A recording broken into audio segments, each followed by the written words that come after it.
నా పేరు అత్తెలి సంతోష్ కుమార్ అండి. నా ఏజ్ 42 సంవత్సరాలు. మాది గజ్వేల్. మాది క్లాత్ షోరూమ్. నాకు 2002లో మ్యారేజ్ అయింది. నాకు ఒక బాబు, ఒక పాప. మళ్ళీ మాతోటి మా నాన్న, అమ్మగారు ఇద్దరు ఉంటారు. నేను స్టార్ హెల్త్ వచ్చేసి 2014లో స్టార్ట్ చేశానండి. హెల్త్ ఆప్టిమా పాలసీ అని చెప్పని మన రాధాకృష్ణ అన్న మా ఫ్రెండ్ ఉన్నాడు ఏజెంట్. ఆయన ద్వారా మేము తీసుకోవడం జరిగింది. అప్పుడు ఏంటంటే మాకు అప్పుడు 5 lakhs లిమిట్ తోటి మేము పాలసీ స్టార్ట్ చేసాము. ఒకసారి ఏమైందంటే జస్ట్ తీసుకోక ముందుకు ఒకసారి ఏమైందంటే మాకు 2002లో మ్యారేజ్ అయింది కదా. మా బాబు వచ్చేసి 2005లో పుట్టినాడు. పుట్టినప్పుడు ఏంటంటే కొద్దిగా హాస్పిటలైజేషన్ అయినా మేము బిఫోర్ టేకింగ్ ఇన్సూరెన్స్ తీసుకునే ముందు. అప్పుడు ఏంటంటే ఎక్స్పెన్సివ్స్ చాలా అయిపోయినాయి.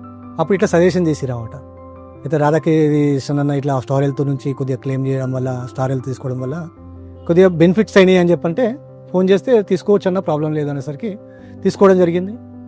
అప్పుడు మాకు ఏమైందంటే రియలైజేషన్ ఏంటంటే అరే ఎక్స్పెన్సెస్ చాలా అవుతున్నాయి బయట ఓన్గా పోతే, ఇన్సూరెన్స్ తీసుకుంటే మస్ట్ బి హెల్ప్ఫుల్ అస్ అని చెప్పని తీసుకోవడం జరిగింది.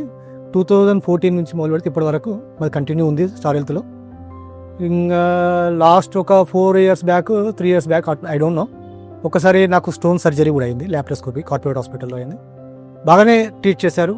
స్టార్ హెల్త్ కూడా అప్రూవల్ కూడా వితిన్ 24 hours లోపల ఇచ్చేశారు.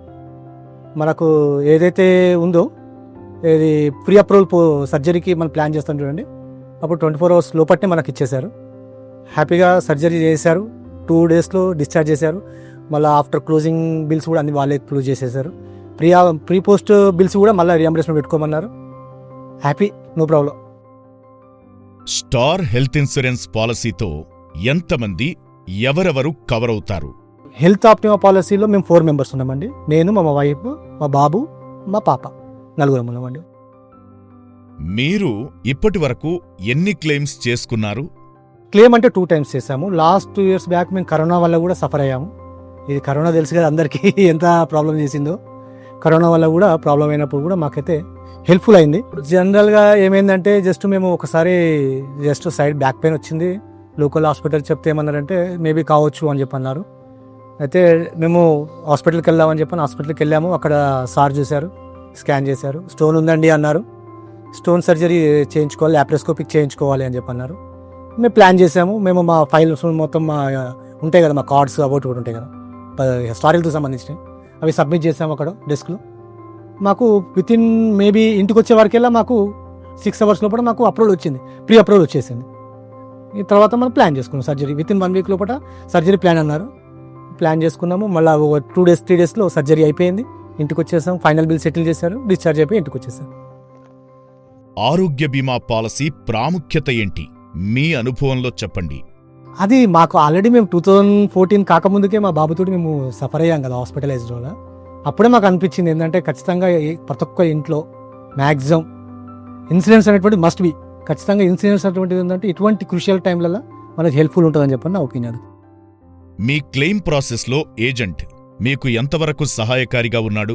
100% అయింది. ఎందుకంటే ఎప్పుడైనా సరే మనం హాస్పిటల్ అంటేనే టెన్షన్ అనిపిస్తుంది. ఇంటి నుంచి ఏదో బీమార్తో మనం పోతాం హాస్పిటల్కి.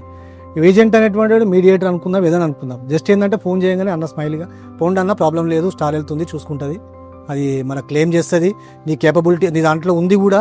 5 lakhs వరకు స్టార్టింగ్లో మన 5 lakhs వరకు ఉంది, నీకు అన్ని ప్రాబ్లం లేదు, నీకు హాస్పిటలైజేషన్ కానీ సర్జరీ కానీ అంతా స్టార్ హెల్త్ చూసుకుంటుందని చెప్పని సజెషన్ చేశారు. మేము పోయినాము, చేయించుకున్నాము. మళ్ళీ క్లెయిమ్ అప్పుడు కూడా అదేంది ప్రీ అప్రూవల్ అయినా కూడా మళ్ళీ కాల్ చేసి చెప్పాము, ఏజెంట్కి చెప్పాము, ఓకే సక్సెస్ అని చెప్పన్నారు. ఒకవేళ మీకు ఆరోగ్య బీమా లేకపోయుంటే ఎలాంటి పరిస్థితులు ఉండేవి? ఇప్పుడు చిన్న విషయం అండి హరిగారు, ఒకటే ఏంటంటే ఇప్పుడు ఈ చాలా ఎక్స్పెన్సెస్ పెట్టుకుంటాం మనం ఓన్గా, వేరే దానికే కానీ, చిన్నదానికే కానీ, పెద్దదానికే కానీ, ఏదైనా ఒకటి చిన్నగా సినిమాను పబ్ అనుకో, ఏదన్నా అనుకో, జస్ట్ జనరల్గా ఏ ఫంక్షన్ అనుకోండి, అది దాంట్లో పెట్టేదంటే మనం నథింగ్ కాదు, మనం ఇన్సూరెన్స్ పెట్టేది మనం చిన్నగా మనం కొద్దిగా పెట్టుకున్నా కూడా ఏంటంటే మనం ఫ్యూచర్లో ఉపయోగపడుతుంది. అలా ఈ ఇయర్ వాడుకోలేదు, అయ్యో వేస్ట్ అయిపోయింది కదా అన్న ఆలోచన ఉండదు మనకు. ఇన్సూరెన్స్ అనేటువంటి మస్ట్గా ఏజెంట్ కూడా మాకు సజెషన్ కరెక్ట్ చేశాడు. ఫాలో అప్ ఉంది, కంటిన్యూ ఉంది, రన్నింగ్ అవుతుంది. హెల్త్ ఇన్సూరెన్స్ పాలసీ గురించి ఇతరులకు ఏం చెబుతారు? ఎప్పుడు ఎవరికి ఏమయ్యేది తెలీదు. ఎనీ టైం ఏది జ్వరం కానీ, యాక్సిడెంటల్ కానీ, ఎనీ డిసీజెస్ కానీ ఒకటి ఇన్సూరెన్స్ అనేది తీసుకున్నాం అనుకో, బ్యాక్ సైడ్లో ఎటువంటి టెన్షన్ ఉండదు, హాస్పిటలైజేషన్ అనే టెన్షన్ ఉండదు మనకు. నేను కూడా సజెస్ట్ చేస్తాను ఖచ్చితంగా, మా రిలేషన్లో కానీ చాలామంది సజెషన్ చేశాను. వాళ్ళు కంటిన్యూగా వాళ్ళు ఇప్పుడు నాతో పాటు వాళ్ళు 10 years వాళ్ళు కూడా కడుతున్నారు. మా సిస్టర్స్ వాళ్ళే కానీ, మా కో బ్రదర్స్ వాళ్ళు కానీ చాలామంది నా పరంగా కూడా ఏజెంట్ పరంగా కూడా సజెస్ట్ చేస్తాను కూడా, వాళ్ళు కట్టినారు, వాళ్ళు కూడా హ్యాపీగా ఉన్నారు, మేము కూడా హ్యాపీగా ఉన్నాం. వాళ్ళు క్లెయిమ్ చేసుకున్నారు, కరోనా టైంలోనే కానీ ఉత్తప్పుడే కానీ వేరే డిసీజులే కానీ పర్సనల్ ప్రాబ్లమ్స్ కానీ వాళ్ళు కూడా మంచిగా హ్యాపీగా ఫీల్ అవుతున్నారు. స్టార్ హెల్త్ వల్ల మాత్రం no problem, no issue anything. Star health insurance best insurance.